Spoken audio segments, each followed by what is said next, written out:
Okay, I'm back. Now then, time to continue the all DC event with The Flash, number 6. The Renegades story arc is now concluding. Flash basically is in court trial in the 25th century and tells them that the Top was wrong about all this information. He said that Mirror Lords were supposed to come out of the mirror, but basically the mirror, all it did was just make Barry Allen see some sort of vision, and that's it. Nothing happened. Meanwhile, the Top is getting ready to attack Iris and pretty much destroy the evidence of the case Barry was working on way earlier at the start of the series. And everyone's in the future is starting to question about what the Top is trying to gain here, but Barry breaks free, grabs one of the time platforms, and travels back to the past. And he learns from the Top that basically if anyone that Top worked really hard to become a member of the Renegades, but they do like really, really critical backgrounds. They look and check your entire family history, and if there is a criminal in there, you are immediately ineligible for this promotion or whatever. So basically, the Top killed Mirror Monarch so he could protect his job. That's it.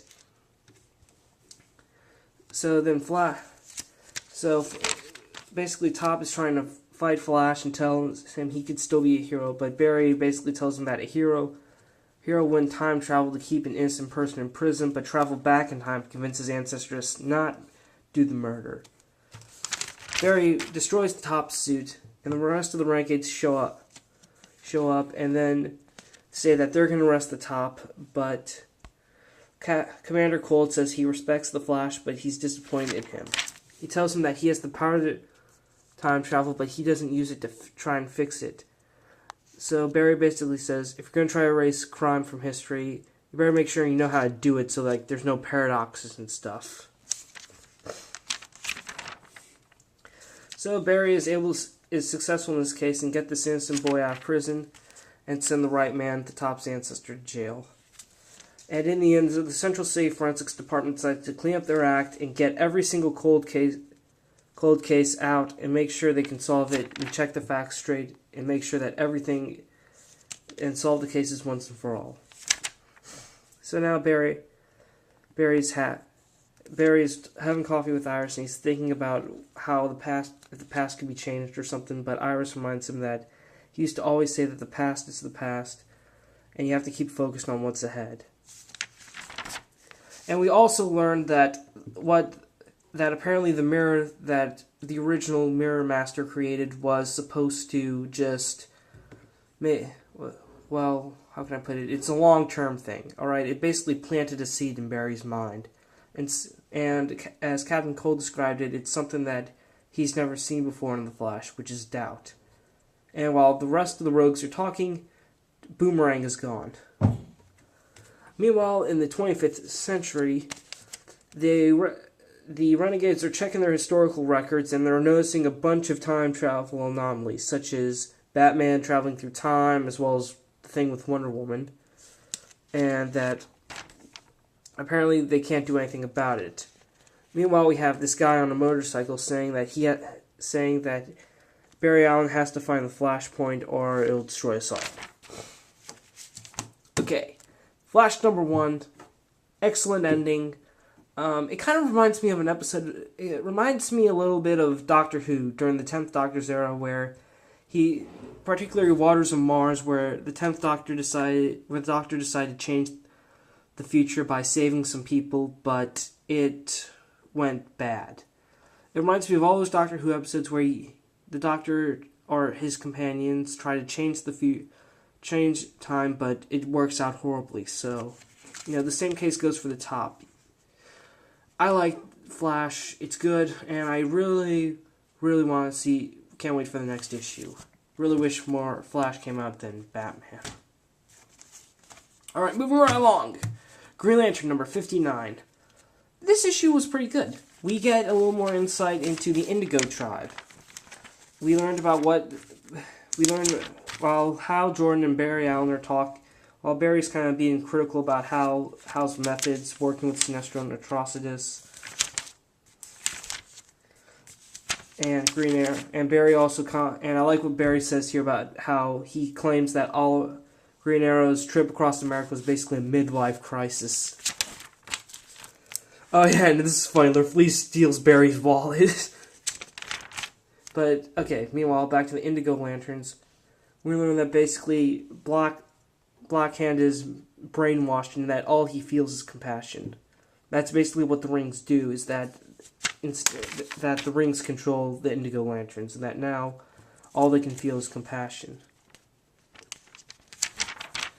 And of course, they pretty much, the Indigo tribe basically claims that if they won't, the other lanterns won't work with them, then they'll be in charge of taking the entities. But then all of a sudden, the little hooded gremlin, who from now on I'm going to refer to as Kenny, shows up with Parallax. And Kenny orders Parallax to skip Hal Jordan and attach itself to the Flash. Now, I like this picture of Flash being possessed by Parallax. It's all weird. It's all freaky and stuff. And tagline next: Green Lantern versus Flash. I really look for. This is a nice ending. I want to see. Can't wait for the next issue. Oh, get a little movie here. Movie preview here with Peter Sarsgaard as Hector Hammond, and a little summary here by Jeff Johns. Okay. Green Lantern 51, great ending, nice little insight to the Indigo Tribe, can't wait for the next issue. And sidebar about the Green Lantern movie, the trailer just came out. If you haven't seen it yet, just go to YouTube or greenlanternmovie.com.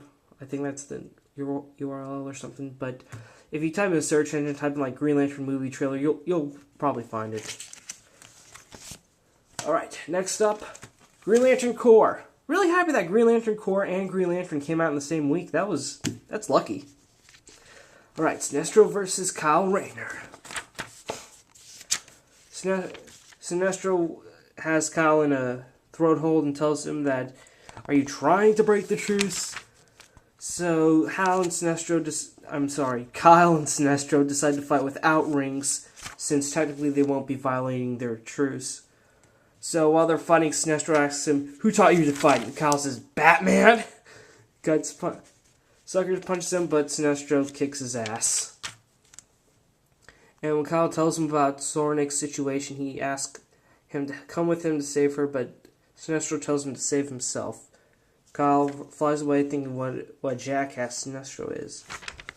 Meanwhile, the Weaponer has Soranik in his little hideaway and tells her that ever since Sinestro came looking for the first yellow ring, and after the Anti-Monitor fell and Sinestro returned and made all the Cordanians work to make the yellow rings and lanterns for the Corps, that they blamed the Weaponer who made the first yellow ring, and he was in exile, and basically he just wants revenge of Sinestro.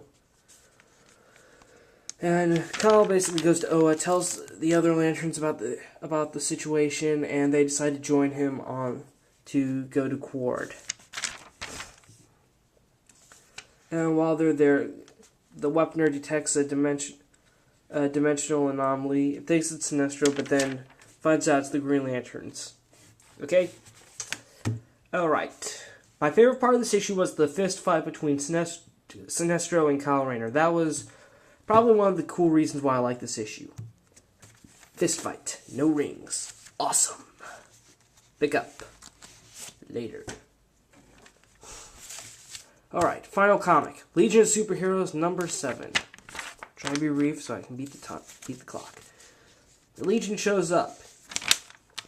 And Legion, Tyrock, Ultra Boy, and Cosmic Boy and Timberwolf show up. Try to figure out this murder. And basically they find out that and while Polar Boy, Sun Boy, and Dream Girl have discussions about who the next leader is going to be, meanwhile Cosmic Boy Timberwolf smells some sort of Durlin incense, and they realize it's Durlins who committed the murder. They show up, and they have a fight with a bunch of shapeshifters. Meanwhile, Mono is kind of confronting Earthman about sleeping with Shadow Lass, who's his ex. And basically, Earthman threatens him and tells him that, "I've got all your powers, and more than that. But Mono basically throws him into space and tells him, yeah, you've got powers, but I've had 1,000 years to know how to use them. Now, just your basic superhero fight against a bunch of shapeshifters. That's it. The Legion is able to stop the Durlans and get them arrested by the science police. Meanwhile, Earthman and Shadowlass are back at the clubhouse when they are visited by the weird little Green Lantern Guardian slug thing. And for the second half, and for our backup story here, it's just Brainiac 5 and Chameleon Boy going to Dream Girl's planet, and Brainiac talks to Professor Lee about her origins and stuff, and he says that he's noticed a bunch of anomalies with her data and stuff, that somehow it's coincidence that she's unharmed from the Time Institute exploded, and she was moved to one of the most pleasant relocations and is immediately embraced by the planet's ruler, and that she was offered a coveted Green Lantern ring but turned it down like it was carrying a plague, and that she's at least a century older than any data file admits. So Brainiac's basically comes out and asks, "Who the hell are you?" And then she says who she says he is, and she just basically sits down and tries to talk to him and asks him if he still has anything from an inheritance from R.J. Brand. Okay. Next issue next issue, the new Legion leader will be revealed. Alright, this issue felt like filler. Okay, this was, in my opinion, this was just filler for all the stuff that's going to come. Okay, we've got for this series, the Legion will get its new leader, and in the next issue of Adventure Comics, that little Green Lantern slug thing is going to choose Earth's next Green Lantern, and we don't know who that is. So that will finally be revealed, and hopefully this candidate will say yes, okay? Because I am sick of that thing just beating around the bush and just find someone to give the damn ring to. Alright. Again, Legion of Superheroes number 7, filler. You can pass if you want. Just wait, get the next month's issue. Green Lantern Corps number 54. Get it for no ring. Sinestro versus Raynor, no fist fight. No ring fist fights. Green Lantern 59. Great hook ending. A little more insight to what the Indigo Tribe is. Flash number 6. Awesome. Felt like a Doctor Who episode. One of those ones that talks about changing the past and stuff. And I say that mostly because of time travel. Superman 705. Really nice issue. Pick it up. Brightest Day number 14. Get it if you're a fan of Deadman. Other than that, skip. Batman 704. If you like Dick Grayson's Batman, get it. Batman The Return number 1. Get it if you plan on reading Batman Incorporated, which I am not. And Darkwing Duck number 6. Definitely pick it up. Fun. Alright. By the way, there will be no video next week because of Thanksgiving holidays, okay?